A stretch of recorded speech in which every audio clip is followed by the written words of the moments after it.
When my wife handed me divorce papers on Christmas morning, she did it with the kind of practiced smile you'd wear on a red carpet. Perfect, poised, and calculated for applause. Her family didn't gasp. They clapped.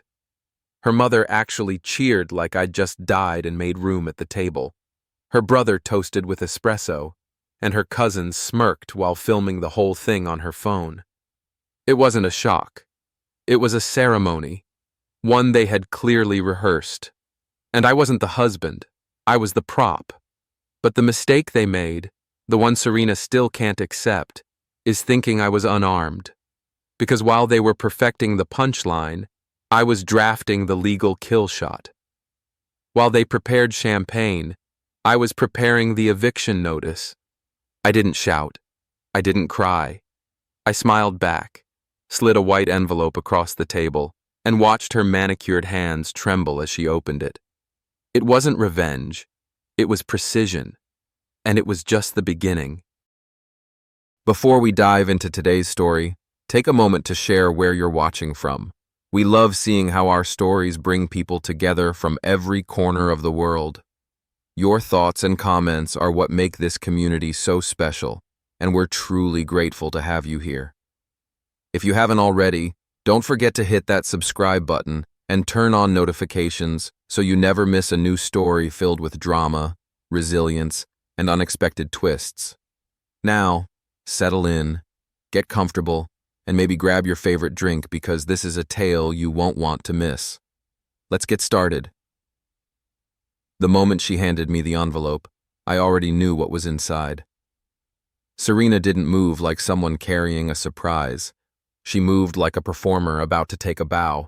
She was flawless, poised, standing in the middle of our penthouse's marble-floored living room, with 24 of her closest enablers watching like an audience before the final act.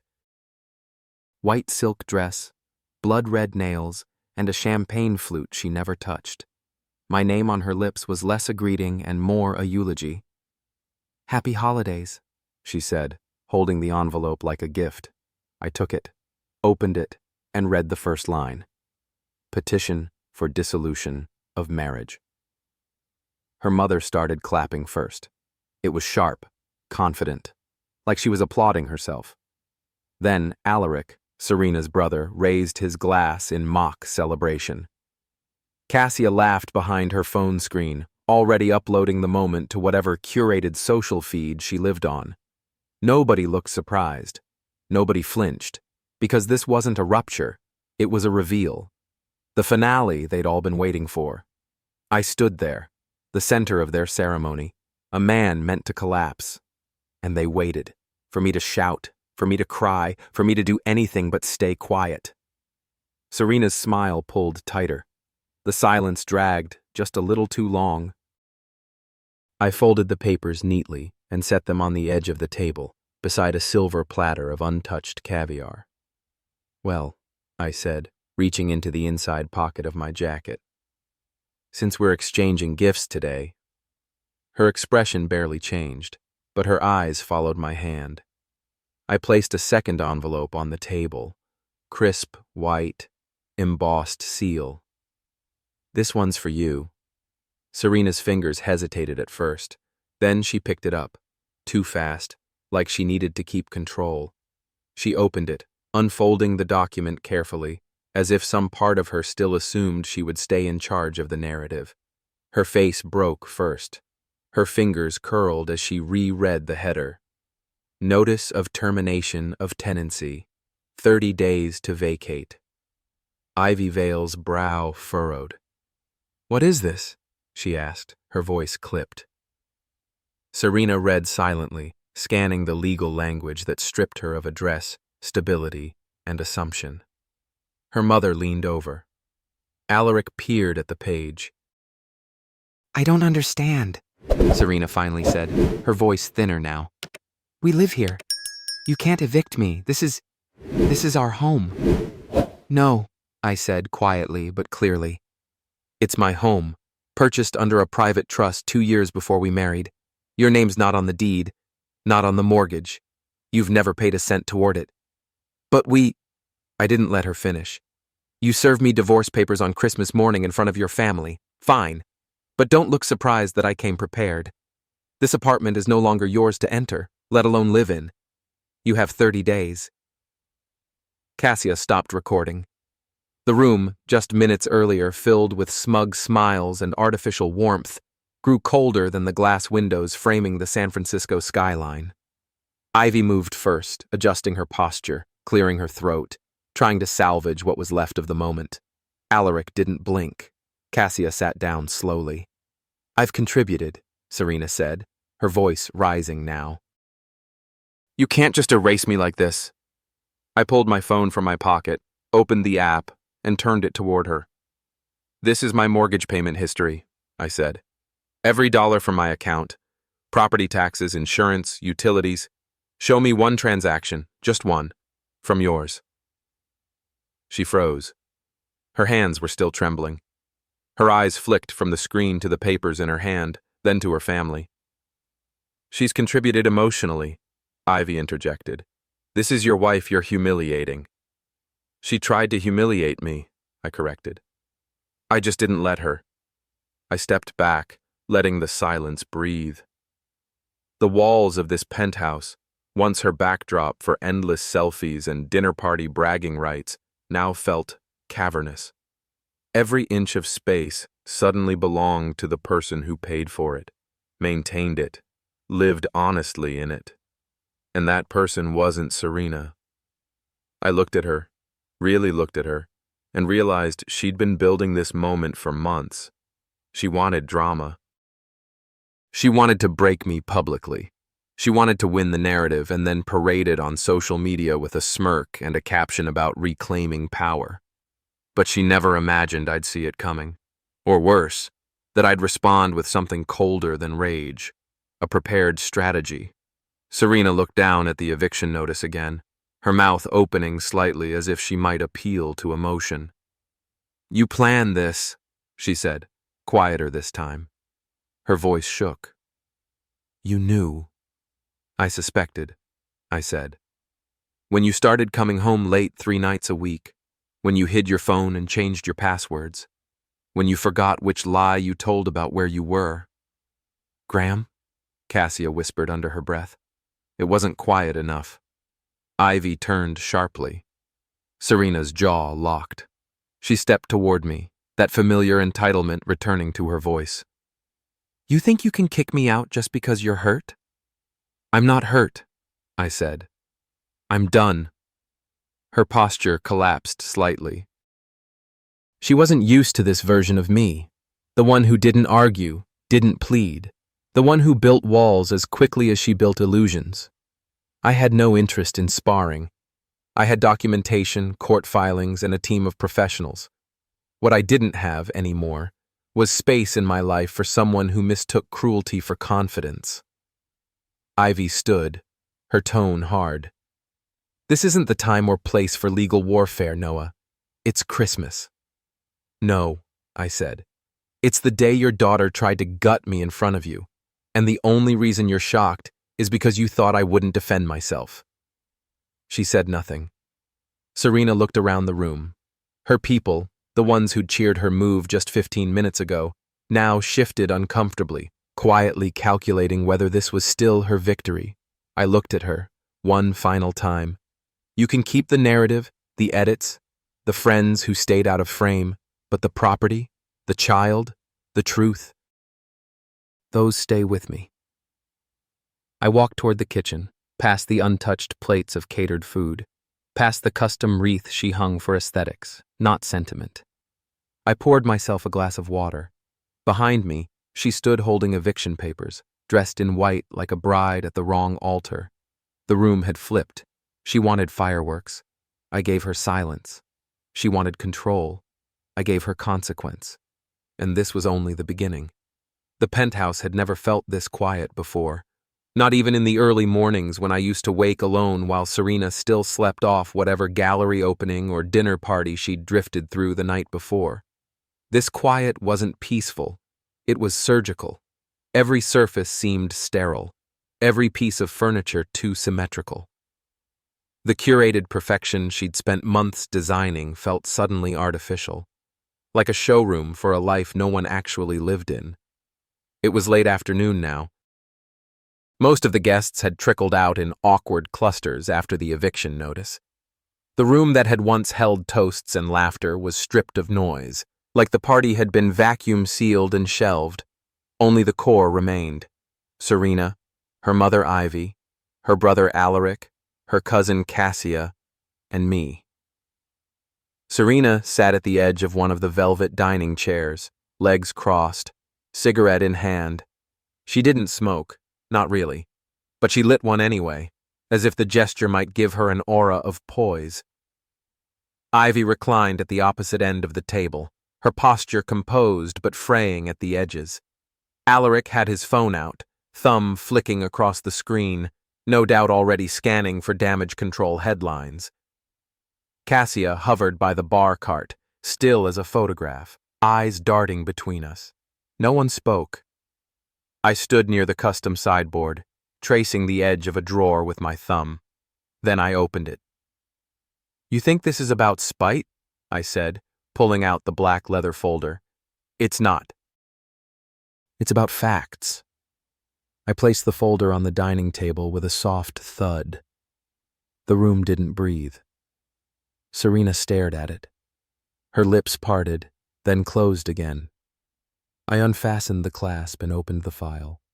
Inside were pages, printed, labeled, time-stamped, clean, organized, like a legal autopsy of everything she thought I hadn't seen. "This is what I've been building while you were building your exit strategy." Serena's gaze dropped to the top page. Her hands moved slowly, like she thought she could control the narrative if she just touched it lightly enough. She flipped the first sheet over, then the next. Bank statements, hidden debit cards in her maiden name, payments to Graham Ashford's Shell Corporation, boutique charges from Rodeo Drive, weekends at the Fairmont listed under aliases, spa retreats logged during the same weekends she'd claimed she was at Cassia's, and finally, screenshots, surveillance stills. Serena and Graham in an elevator at the Saint. Regis, Serena's hand on his arm, her smile wide and carefree. I tapped a Bluetooth speaker on the table. It came to life with a quiet click. "You recorded me?" she hissed, finally finding her voice. "I recorded the house," I replied. "For security. Not my fault you weren't careful." I pressed play. Serena's voice filled the room, calm, laughing. "He thinks I'm still invested. He's so predictable. I'll serve him over Christmas. He'll probably cry. It'll be the easiest win of my life." Another voice, Graham's. "And the kid? What about her?" "We'll figure it out. Use her if we need to. That trust is leverage. And honestly, he won't fight. He's too scared of looking cruel." The recording ended. Nothing but the soft hum of the city outside the windows. Alaric stopped scrolling. Cassia put her glass down. Ivy turned her head slightly, just enough to reveal the change in her expression, something like stunned betrayal laced with disgust. "I told you it was over," Serena said, her voice quieter now, barely above a whisper. I didn't think you'd be like this." I didn't respond. I didn't need to. Every page in the folder had already answered for me. "You were going to use our daughter as leverage," I said finally. "That's what broke me, not the cheating, not even the money. Lily." Serena's face twitched. "She's my child." "She's our child," I corrected, but only one of us remembered that. Ivy stood. Her voice was sharp this time. "You plan to leverage a child's trust fund? Against your own husband?" Serena looked at her mother like a wounded animal. "You raised me to survive. I didn't raise you to forge documents." "You didn't raise me at all," Serena snapped, her voice breaking open. "You handed me off to nannies and prep schools. You taught me that winning is the only way to be safe, so I learned how to win. And now you're shocked I used what you gave me?" For a second, Ivy looked shaken. Not broken, but exposed. You always said image is everything, Serena added. I just listened. Ivy sat down without replying. Cassia, standing beside the bar, cleared her throat. What about Graham? She asked softly. Is he still in the country? I turned to her. Not for long. The SEC is preparing charges. He's under preliminary investigation for securities fraud, crypto laundering, and falsified investor reports. I looked at Alaric. His PAC made a max donation to your campaign, through a shell company. You might want to start scrubbing. Alaric's face didn't change, but the screen in his hand dimmed as he locked it and slipped it into his coat. I pulled out one final document, another printout. An open letter I'd sent earlier that day to a journalist I knew personally, a former political intern turned investigative columnist. I handed a copy to Alaric. She has it scheduled to publish tonight. With everything, dates, receipts, cross-references. Serena looked like she might collapse. You leaked this? She whispered. To the media? I told the truth, I said, and let the facts speak. You're ruining everything. No, I said. You did that. I'm just making sure no one else gets caught in the fallout. She was shaking now. The cigarette burned to the filter in her hand, smoke curling around her fingers. She didn't even notice. You won't get away with this, she said suddenly. Courts don't care about feelings. You think this is over? I'll fight for custody. You can't just erase me. I'm not erasing you, I said. But I am correcting the record. I stepped toward the table again, this time placing another envelope beside the folder. She eyed it warily. What now? Emergency custody filing, I said. Submitted this morning. Based on neglect, endangerment, and emotional abuse. I submitted statements from Lily's school therapist and our nanny. Both documented your absences, your volatility, your use of Lily as a bargaining chip. Serena stared. You won't win, she whispered. I looked at Ivy. Would you testify if the court asked? Ivy blinked, once, then said, yes. Serena gasped like she'd been slapped. I continued. You'll be allowed supervised visitation once the court clears the risk factors, but your days of dictating from the penthouse are over. Silence. She dropped the cigarette into a crystal dish, ashes scattering across the tablecloth like dust over marble. Cassia walked away quietly. Alaric followed. Only Ivy remained seated. Serena stood in the wreckage of her carefully built illusion, papers open, truths exposed, power drained. I tried to be fair, I said. I gave you a chance to walk away quietly, but you wanted a scene. Her voice cracked. You're doing this because I left you. No, I said. I'm doing this because you tried to destroy me while pretending you hadn't already left. She looked down at the floor. Her shoulders dropped, her breath stilled. You think they'll still support you after this? She asked. I don't care if they do, I replied. I'm not here for their approval. I'm here for my daughter, and for myself. She said nothing else. I gathered the papers, placed them back in the folder, and turned to leave. As I walked past her, I paused. I loved you, I said, but I love truth more.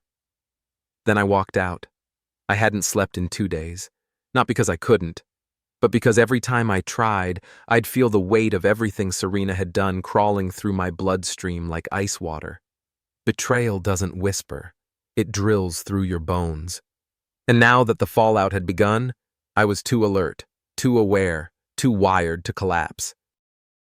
The morning after the eviction notice, I stood barefoot in the center of Lily's playroom, staring at the untouched dollhouse Serena had commissioned from a Swiss craftsman for $8,000. It was designed to be an exact replica of our penthouse. Glass balconies, rooftop garden, little leather couches with custom stitching. But even here, even in this miniature, the illusion felt heavy. I had a custody meeting in less than 2 hours. My attorney had called at 6 a.m., with a court date secured for an emergency hearing. The nanny's deposition had shaken the judge enough to fast-track the process. Still, I was anxious, not about losing, but about what Serena would try next, and I wasn't wrong to worry. By 10:15 a.m., I was sitting across from my attorney, Dana Moritz, in her Midtown office, scrolling through my phone while she briefed me on strategy. Dana was sharp, tireless, and terrifying in a courtroom. The kind of lawyer Serena used to brag we couldn't afford. Now I had her on retainer. She filed a countersuit, Dana said, placing the manila folder in front of me.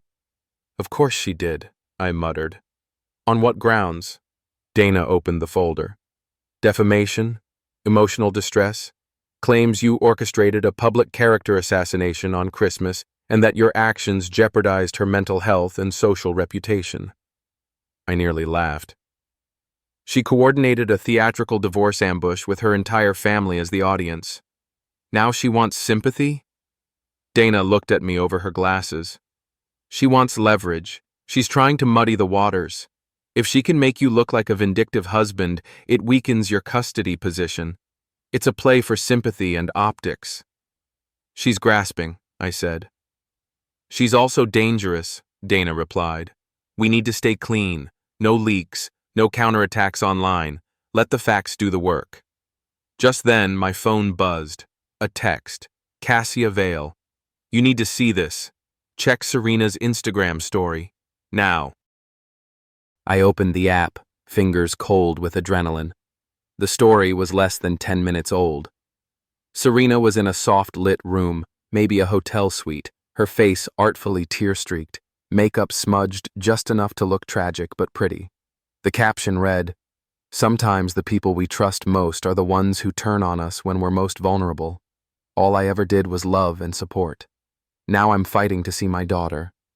Please pray for us." There were hashtags. Motherhood matters. #custody is cruel. Divorce diaries. It was already climbing in views. Verified comments were pouring in. She's playing victim, I said aloud. She's shaping the narrative, Dana replied. Can we respond? Legally? No. Publicly? We could, but it might backfire. The judge is watching.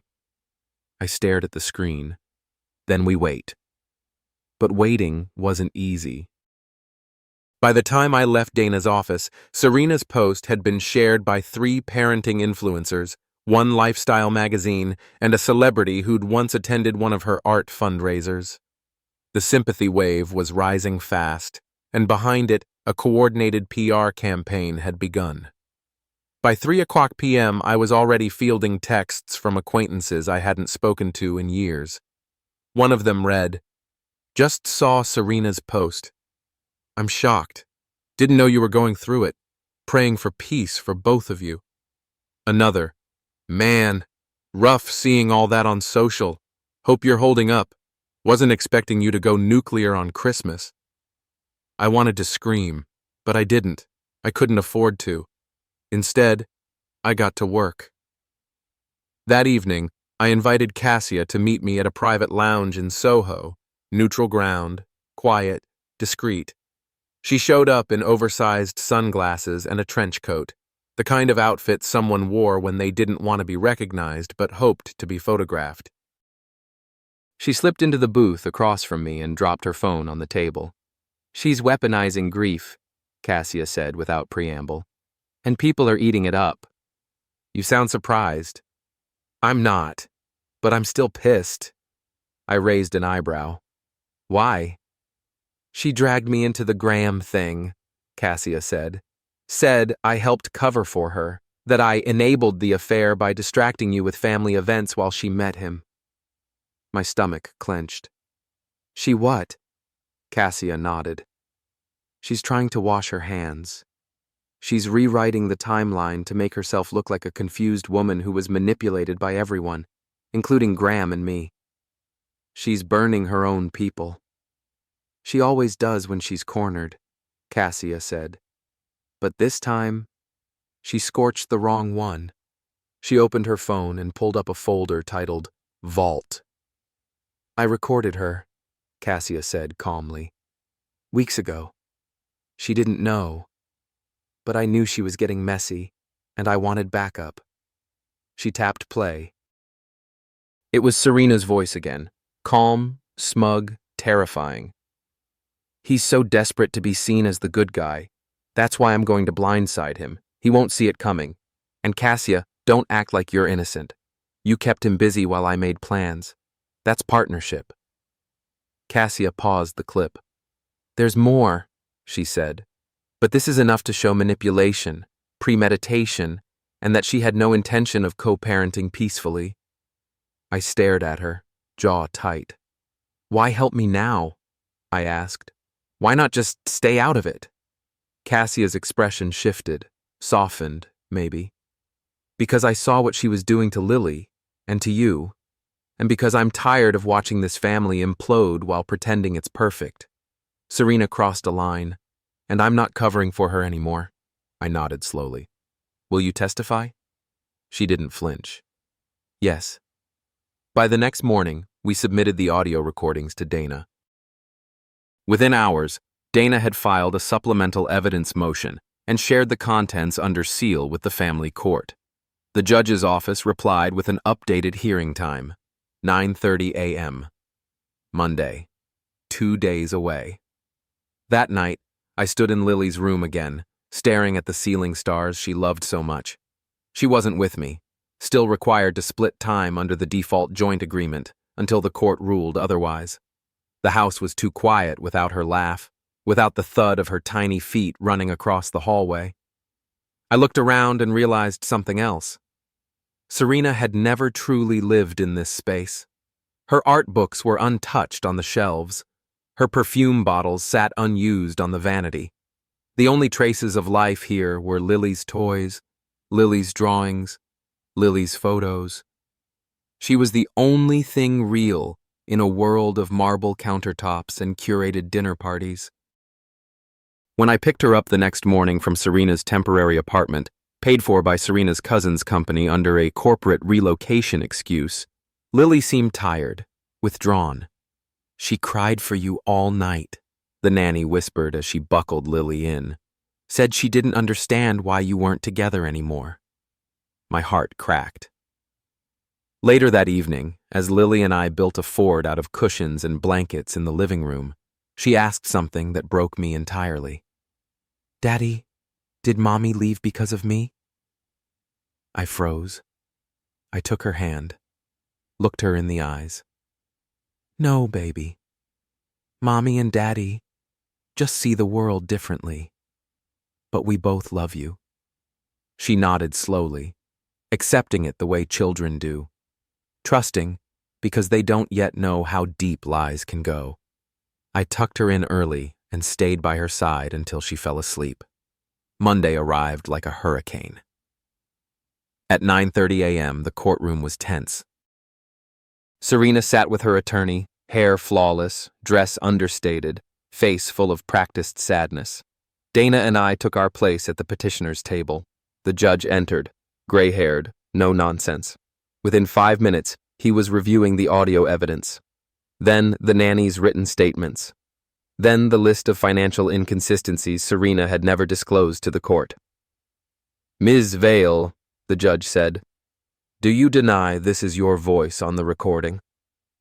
Serena didn't answer. Her lawyer leaned in, whispered something. She shook her head. The judge continued. "You coordinated the delivery of divorce papers on a holiday with the intent to provoke public embarrassment. You discussed leveraging custody for financial gain, and you instructed others to assist in misleading the petitioner. Is that correct?" Serena's hands trembled. "I didn't mean—" The judge cut her off. "Intent is clear, Ms. Vale. And consequences must follow." He granted full temporary custody to me, pending a psychological evaluation of Serena and a review of parenting history. Visitation would be supervised and contingent upon compliance with all court orders. When the gavel struck, it didn't just end the hearing, it shattered what was left of Serena's leverage. As we left the courtroom, Cassia stepped beside me. She looked like she wanted to scream, she said softly. She thought she still controlled the story. But now?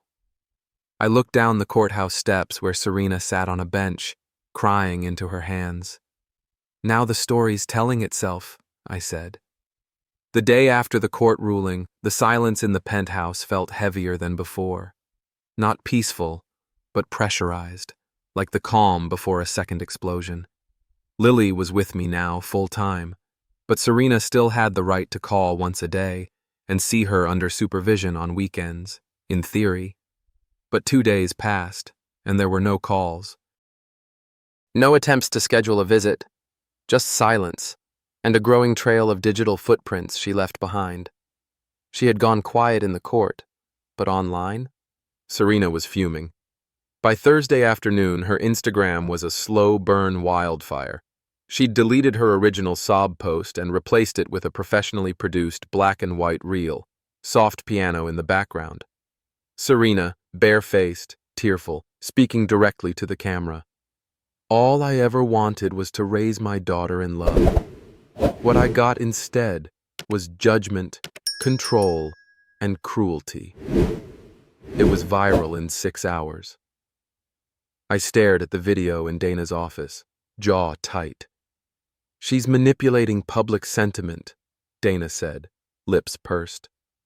She knows she lost legal traction, so she's spinning the story outside the courtroom to poison your reputation. How much damage can it do? Dana hesitated. You're in finance, Alex. The people who invest with you care about public perception. Serena knows that. She's not trying to win custody anymore. Yeah, she's trying to burn your life down. I leaned forward, elbows on my knees. What are our options? Legally, we hold the line, but optically, we need a counterweight. Quiet, factual, no theatrics. No interviews, I said. Of course not, but what about a character witness? I blinked. Like who? Dana's eyes narrowed. Someone who knew your marriage, someone whose word carries weight, someone Serena can't discredit. I didn't have to think long. My mother. Dana raised her brows. The professor? I nodded. She's sharp, respected, and she hated what Serena became. Then we prepare a statement. Video or written? I hesitated. Written, I said finally. My mother doesn't do cameras. That night, I called Mom and explained everything. She listened, barely interrupting, but I could feel the anger building in her silence. She's trying to destroy you, she said finally. And she's doing it with the same mask she wore for years, benevolent victimhood. You saw it? Of course, long before you did. But you were in love, and I respected that. I should have listened. You needed to learn. The next morning, my mother's statement landed in Dana's inbox.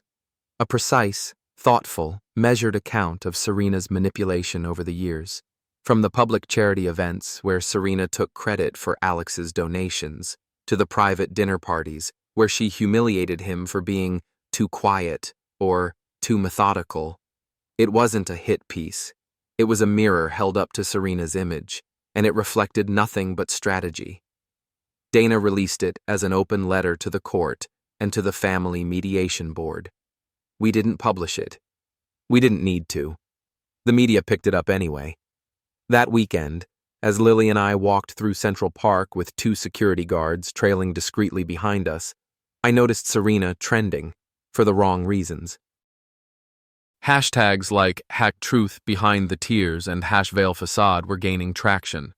A well-known columnist from The Cut had posted a scathing article titled, "The Problem with Pretty Victims, When Wealth Hides the Wounder."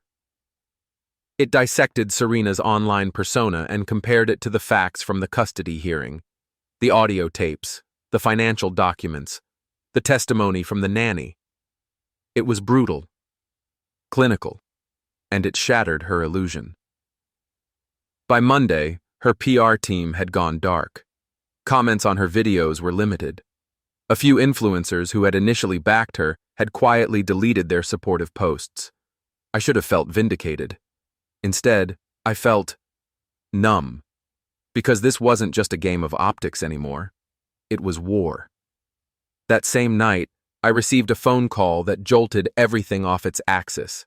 It was from Julien, my former mentor at the firm, and someone who'd always championed my career through the industry ranks. His voice was clipped, urgent. "Alex, you need to get ahead of this. There's talk that a few clients are reconsidering their positions. They're seeing headlines about instability, emotional volatility." "From her divorce stunt?" I snapped. "She's painting it as abuse, financial coercion, mental cruelty. None of that is real." "I know that, but people don't read court transcripts. They read headlines. We need to get out in front." "How?" "Come back into the spotlight. Speak. Show them the real story." I exhaled. "I'll think about it." But the truth was, I was already thinking 2 steps ahead, because the time for silence had passed. I called Dana. "Let's prep a public statement. Not defensive, not bitter, just honest." She agreed. The next day, we released a 5-minute video, shot in my home office, framed by Lily's drawings and framed photos from our wedding, the same ones Serena hadn't taken with her. In it, I told the story plainly, how our marriage had begun in hope, how it had deteriorated in silence, how the financial betrayal and emotional abandonment had slowly drowned any possibility of recovery, and how I was now raising a daughter who deserved better than a house full of masks. It wasn't polished, it wasn't produced, but it was real, and that made all the difference. The comments began flooding in, from fathers, from husbands, from sons, from women who'd survived similar patterns of narcissistic manipulation. People weren't just watching, they were hearing. That night, Dana texted me, "Brilliant move. You flipped the narrative without firing a shot." I wanted to believe it was over, but Serena wasn't finished. Wednesday morning, I walked into my office downtown and found my assistant pale-faced, holding a legal envelope. "She served another notice," he whispered. Inside was a new lawsuit. Petition to reopen financial division for spousal compensation. I blinked. "She's demanding half of your residuals from Vail Strategy Group," Dana explained over the phone. "She never worked a day for the firm," I said. "She didn't even understand the model." "Doesn't matter. She's claiming contribution through emotional support and public branding." I nearly laughed. "She's not getting a cent." "She's trying to bait you," Dana warned. "We don't take the bait. We file a motion to dismiss." As we hung up, I leaned back in my chair and stared out at the city skyline. It felt different now. Less majestic, more mechanical, like a stage set with too many hidden trap doors. I remembered the early days of my relationship with Serena, the nights in Tribeca galleries, the whispered promises about building a legacy, the feeling that we were somehow chosen for something great. But it had all been architecture without foundation. She had sold me a fantasy and then tried to punish me for waking up from it. And now, with every legal stunt, every social post, every whisper campaign, she was reminding me that some people don't love others, they love control. That Friday night, Cassia invited me to a quiet dinner in the West Village. It was the first time I'd sat down in public in weeks without checking for camera flashes or side glances. Over candlelight, she leaned in. "You know what she's planning, right?" she asked softly. I shook my head. "She's leaving New York. Rumor is she's moving to Palm Springs. She thinks she'll get more sympathy out west." "She's abandoning the case?" "No. She's going to try for remote custody. Paint you as location restrictive. Say you're isolating her." I groaned. "Unbelievable. She's unraveling, Alex. But she'll drag you with her if you don't end this soon." "How?" Cassia sipped her wine, then looked me dead in the eyes. Give her a settlement, not money, freedom. Offer to drop all charges, waive all claims, if she signs a full parental relinquishment. She'll never go for that. She's scared. She's humiliated. And more than anything, she wants out. I sat with that for a long time. Later that night, I stood by Lily's crib as she slept, her tiny hand curled around the blanket, her breath soft, even. She was the only thing that mattered, the only thing that had ever mattered. I picked up my phone, texted Dana. Let's make the offer. I didn't sleep the night after I texted Dana. I couldn't. My mind kept circling the same two questions. Was I truly ready to cut Serena out of Lily's life forever?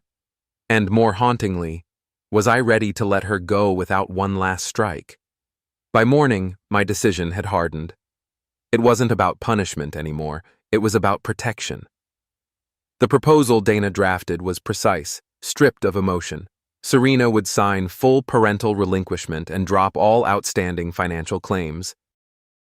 In exchange, I would not press criminal charges related to the hidden debt, false credit statements, or financial fraud. I would also agree to drop pursuit of the $31,000 she stole from our joint accounts. No public statement, no media retaliation, Dana had written in the final clause. Just silence and severance. It was clean, it was brutal, and it gave her an out. I stared at it in her office, paper trembling slightly in my hands. She'll see this as surrender, I muttered. No, Dana said calmly. She'll see it as survival. We couriered the packet to Serena's lawyer that same afternoon. Within hours, we received a reply. Serena wishes to discuss the terms in person. My stomach dropped. I hadn't seen her face to face since the courthouse blowout. Dana raised an eyebrow. You want to do this? I need to, I said. We met 2 days later in the neutral corporate sterility of Dana's conference room. The air was cool, the furniture stone gray. It felt like an execution chamber. Appropriate, I thought. Serena arrived late, of course, sweeping in with oversized sunglasses and a camel coat that cost more than a semester at Yale. She looked thinner, pale, but the sharp edges of her vanity were still there, like glass under snow. She sat down across from me and took her time removing her glasses. Her eyes were red, but dry. So, she said coolly, you're offering me exile. I'm offering you an exit, I replied. One without criminal charges, one where you get to rebuild quietly. Her laugh was soft, almost pitying. You think I'll just vanish? That I'll sign away my rights to my daughter like a business transaction? I looked her dead in the eye. You already did that when you used her as a pawn in your lies. She flinched. You're drowning, Serena, I continued, voice low. This lets you breathe. You can reinvent yourself. Start over. You're not built for custody battles. We both know that. She stared at me, lips parted slightly. Then her chin lifted. I want to see Lily, once, before I sign anything. I hesitated. She's not a bargaining chip. 1 visit, she repeated. Supervised, 1 hour. Dana stepped forward. If we agree, the papers are signed immediately after. No second visit, no media, no backtracking. Serena nodded. I know the drill. I agreed, reluctantly. The visit was set for Sunday afternoon in the family wing of Donna's office suite, a child-safe room with books, toys, and soft lighting. Lily was told she was meeting someone from Daddy's side who wanted to say hello. She was cautious at first. Serena crouched beside her, eyes wide, voice unnaturally bright. Hi, Lily. I'm a friend of your daddy's. I used to know you when you were really small. Lily blinked up at her. Do you know my dog's name? Serena paused. Boomer? Lily shook her head. That was my old dog. My new dog's name is Charles. Serena laughed a little too loud. Oh, of course. The entire hour she tried, awkwardly, to play along. But Lily kept retreating toward me, leaning against my leg when Serena's voice got too high or her gestures too fast. She didn't cry, she didn't run, but she didn't connect. At one point, Serena tried to hug her. Lily stepped back and said flatly, "I don't like strangers touching me." That's when Serena's facade cracked. The session ended early. Outside the door, she looked shattered. Her lips trembled, but no tears came. She doesn't remember me. She remembers what mattered. Serena turned to Dana.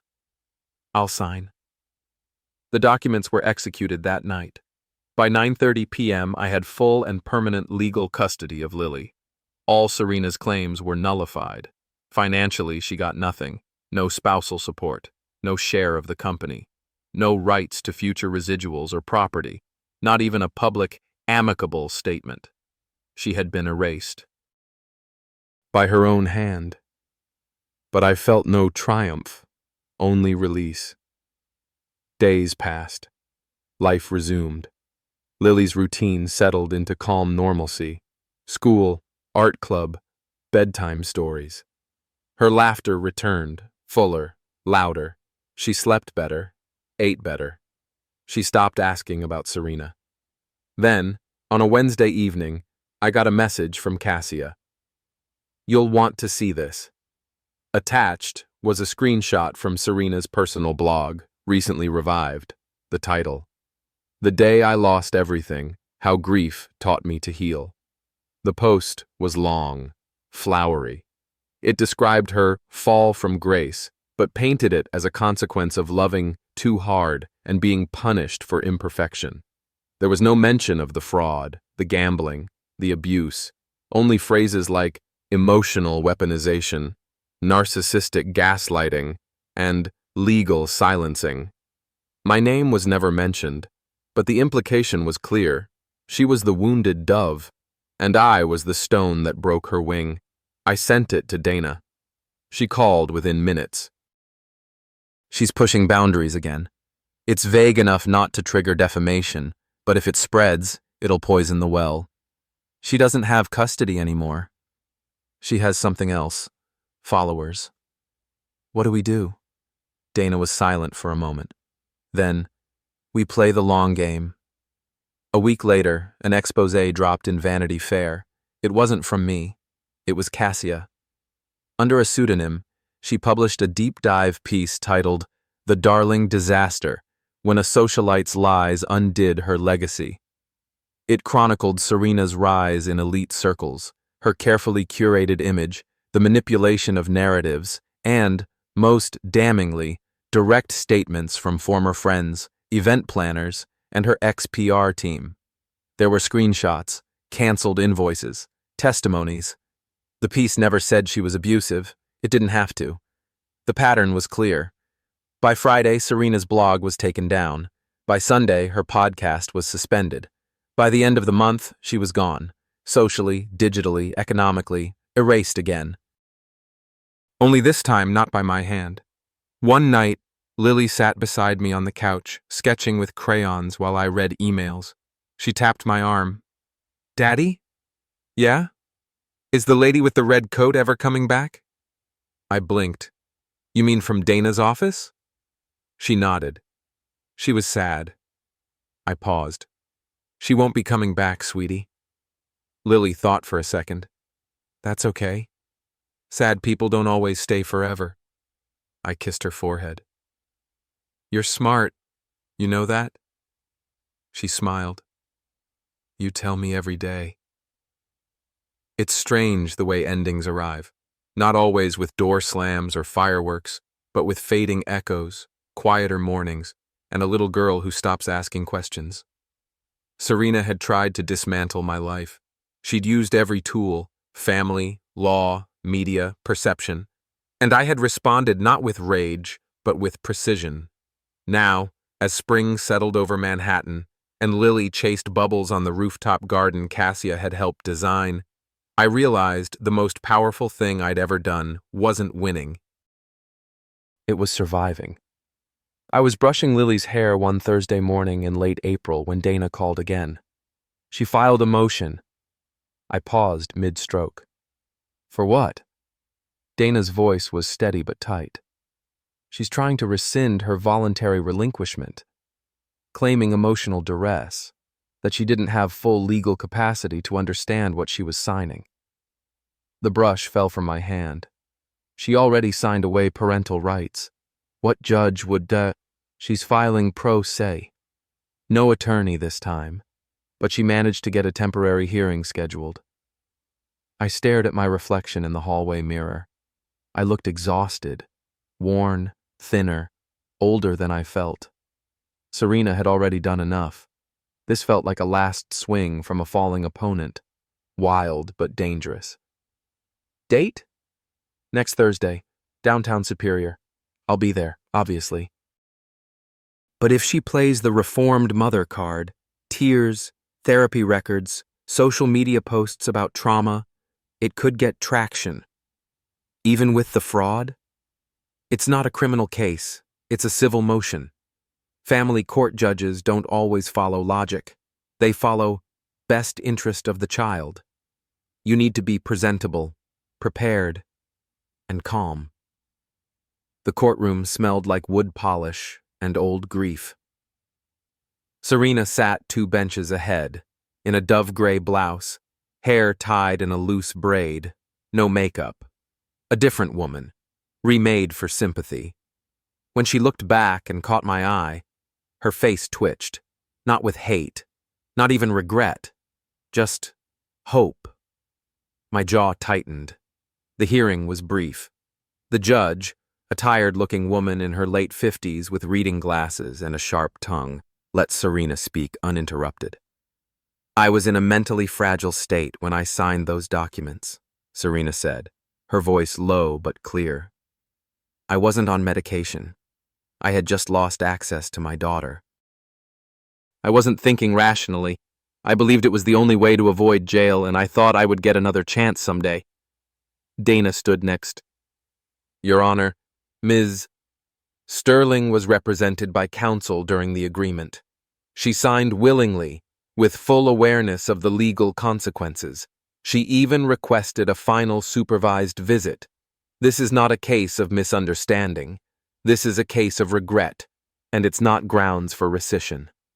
The judge looked at Serena. Ms. Sterling, do you currently have counsel? She shook her head. I can't afford one. And you are currently employed? Serena hesitated.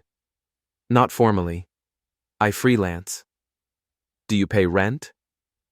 I'm staying with friends. The judge paused, flipping through papers. You've presented no evidence that you were under duress, coerced, or incapable of legal understanding. In fact, you used specific legal language in the signed waiver.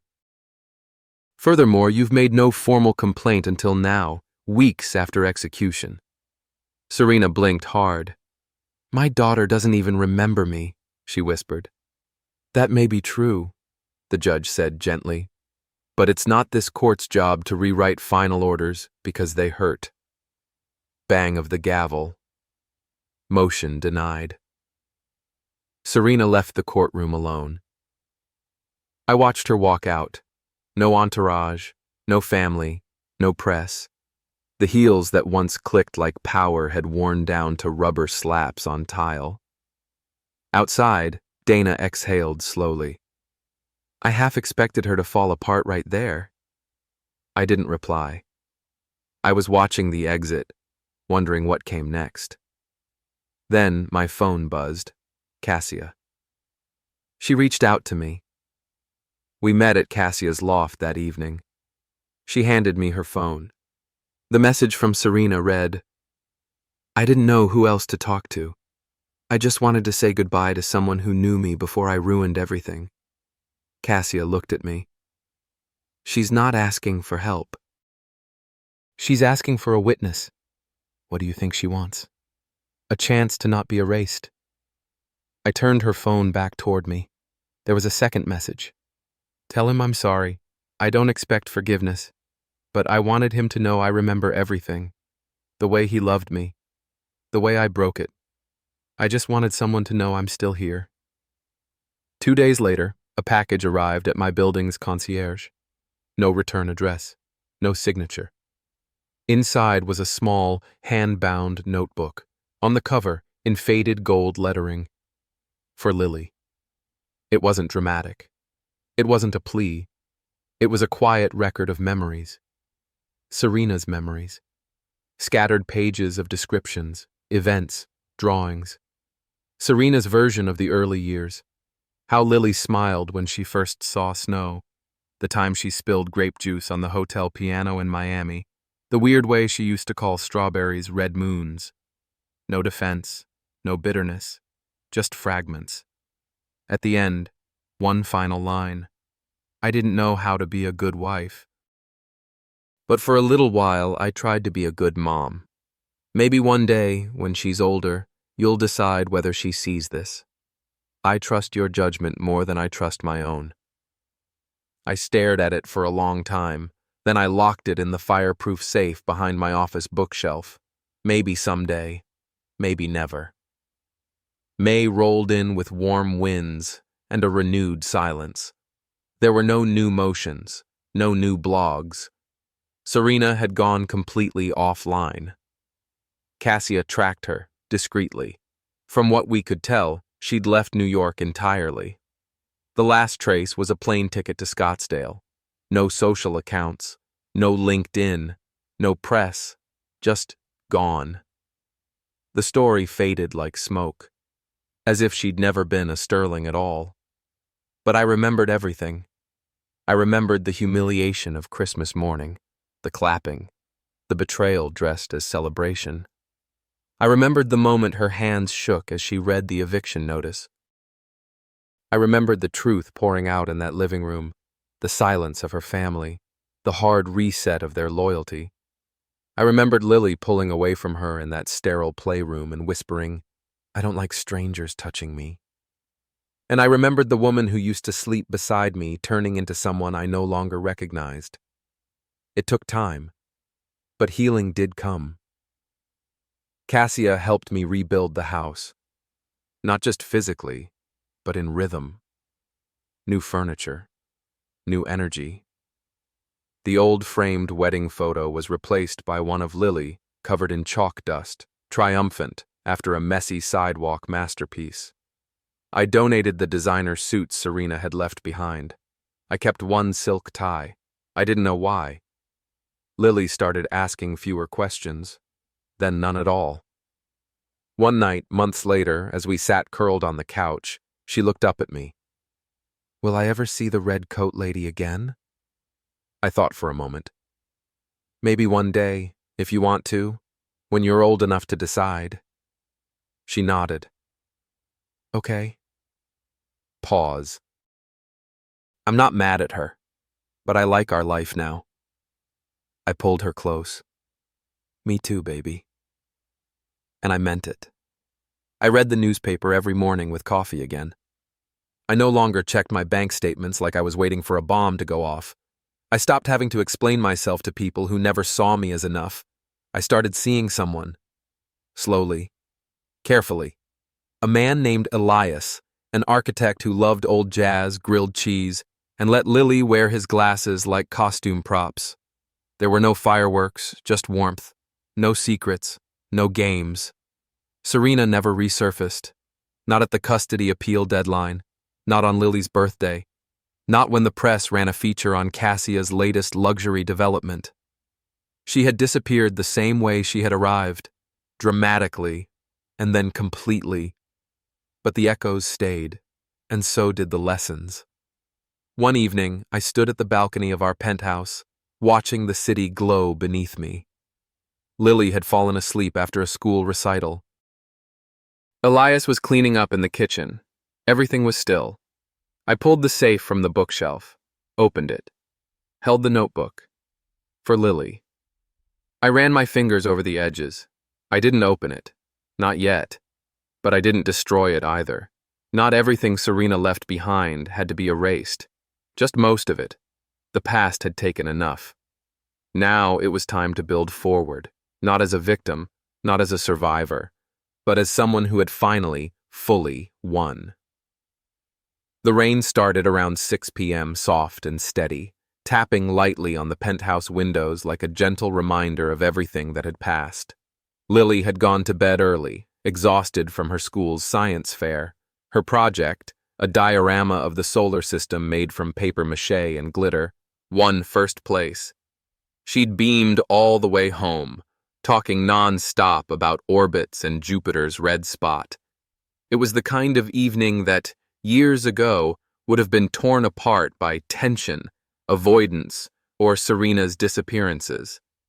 But tonight was quiet. Stable. Full. I was sitting at the edge of the living room sofa, a blanket pulled over my legs, laptop open but untouched. My eyes were fixed on the cityscape, lower Manhattan glowing against the curtain of rain. Cassia had called earlier, just to check in. Elias was out meeting a client. I had the place to myself. The silence was no longer unfamiliar. It felt earned. My phone buzzed. Unlisted number. I stared at it, heart quiet, not startled, just aware. It stopped. A few seconds later, a voicemail notification appeared. I hesitated, then hit play. Her voice was unmistakable. I'm not asking for anything. I just wanted to say goodbye properly. Really goodbye. I've enrolled in a recovery center in Sedona. No visitors, no internet, just mirrors. I'm not doing this to get Lily back. I know that ship sailed long ago. I'm doing it so I can live without hating myself. Maybe someday you'll tell her I tried. Maybe not. That's your call. Either way, thank you. For being better than I ever was. Click. The message ended there. I didn't replay it. Didn't save it either. I stood, walked to the window, and let the sound of rain take the rest of it away. 3 months passed. The summer air hung heavy in Manhattan, thick with heat and the city's constant hum. The penthouse had been repainted, soft coastal tones, less of the sterile minimalism Serena preferred. More warmth, more lived-in space. I'd hosted Lily's birthday here this year. 7 years old. Cassia brought her dog, which drooled over the cake. Elias made balloon animals, which mostly looked like bananas. Lily didn't care.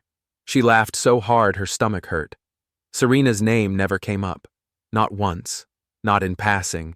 Not even as a question. It was like her presence had evaporated from Lily's mind, but not from mine. That's the thing about betrayal. You can forgive. You can rebuild. But forgetting? That's never really on the table. Not when the cut was that deep. Still, I had learned how to live around the scar. One afternoon in late July, I stopped by my attorney's office to finalize some paperwork for a real estate investment. Dana greeted me with her usual steely grace, motioned me into her office, and poured us each a glass of iced tea. "Everything's clean," she said, flipping through the folder. "The second property closes Monday. Deed is already pre-filed under the LLC. Appreciate it." She paused, then leaned back in her chair. "I ran into someone from Sterling Holdings last week. Her cousin. Apparently, Serena's parents sold their Hamptons house. Downsized. Rumor is they quietly settled a few lawsuits she left hanging in New York." I raised an eyebrow. She burned more than just me. "She always did," Dana said. "You were just the last one to walk out of the fire." I nodded, unsure whether that made me the strongest, or just the last to leave. One weekend in August, Elias took Lily to the botanical gardens while I stayed back to catch up on work. Around noon, a letter arrived. Handwritten. No return address. Inside was a simple page. "Thank you for not hating me publicly." That was it. No signature. No name. Just gratitude. And a silence that asked for nothing in return. I slid the paper into the same fireproof safe where I kept the notebook labeled "For Lily." Some things weren't meant to be seen yet, but they also didn't deserve to be destroyed. Fall came. Lily started second grade. I walked her to school the first morning, holding her hand as she skipped over sidewalk cracks. "Daddy, what does resilience mean?" she asked out of nowhere. I thought for a moment. It means getting back up, even when something hurts. Like when I fell off the monkey bars? Exactly. She squeezed my hand. I like that word. I smiled. Me too. Elias and I moved in together officially that October. He didn't propose. I didn't ask him to.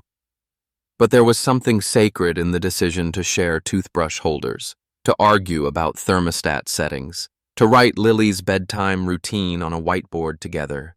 No fireworks, just intimacy, safety, truth. He knew my history, every jagged piece of it, and he didn't flinch. One night, he leaned over in bed and said, "You fought for your daughter like your life depended on it." It did. I want you to know, she's never going to question what love looks like. I turned to him, and neither will I. By Christmas, it had been a full year since the day Serena handed me divorce papers. Lily didn't remember it. I did. Every frame of it. This year, we celebrated with friends.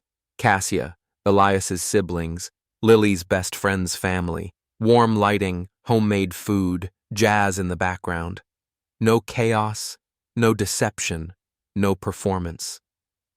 That night, after everyone left, I stood in the doorway of Lily's room and watched her sleep.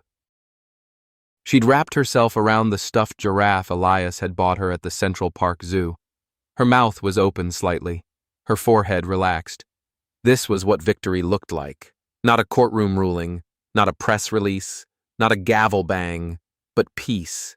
Uncomplicated, unshakable peace. I walked to the balcony again, like I had the night of Serena's last voicemail, and breathed in the cold air. I hadn't heard from her since. No new letters, no messages, nothing from Cassia either. Sometimes silence is a gift, sometimes it's a consequence.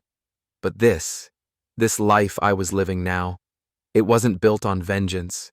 It was built on clarity, on truth, and on finally choosing myself. Lily asked about Serena again in the spring, just once. We were at a bookstore. She pointed to a cover featuring a woman in a red coat. "Is that the same red coat lady from the old picture?" My heart fluttered. "No, baby. Just looks similar." "Oh, okay." And that was that. No follow-up. No craving, no void. She had her answer, and I had mine. That summer, I took her to the lake house I bought near Hudson Valley. It was simple. 2 bedrooms, a small dock, quiet. She caught her first fish there, lost a tooth, learned how to kayak with Elias. And one night, as we sat around the fire pit making s'mores, she turned to me with sticky fingers and said, "I love our weird little family." I laughed. Me too. And in that moment, I knew. I hadn't just won a legal battle. I hadn't just avoided being destroyed by betrayal. I had built something better. Not perfect, but real, resilient, and finally, mine. Sometimes, life doesn't fall apart. It just finally shows you the truth.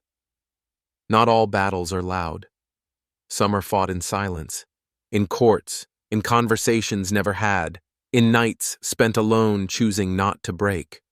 The deepest betrayals don't leave bruises. They leave questions. But with time, the answers always arrive. And in those answers, we find clarity. We learn that love isn't measured in words or rings, but in consistency, in presence, in what remains after the illusion burns away. Healing doesn't always look like victory. Sometimes it looks like peace, like unspoken dignity, like walking away not to win, but to reclaim what was never meant to be lost, your self-worth, your freedom, your voice. This story wasn't about revenge. It was about restoration, and sometimes the best justice isn't watching someone fall. It's rising without them. Thank you for staying until the end. If this story resonated with you, we'd love to hear your thoughts. Drop a comment below and let us know where you're watching from.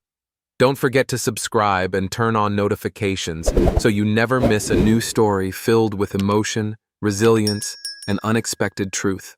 Until next time, take care of yourself. You deserve it.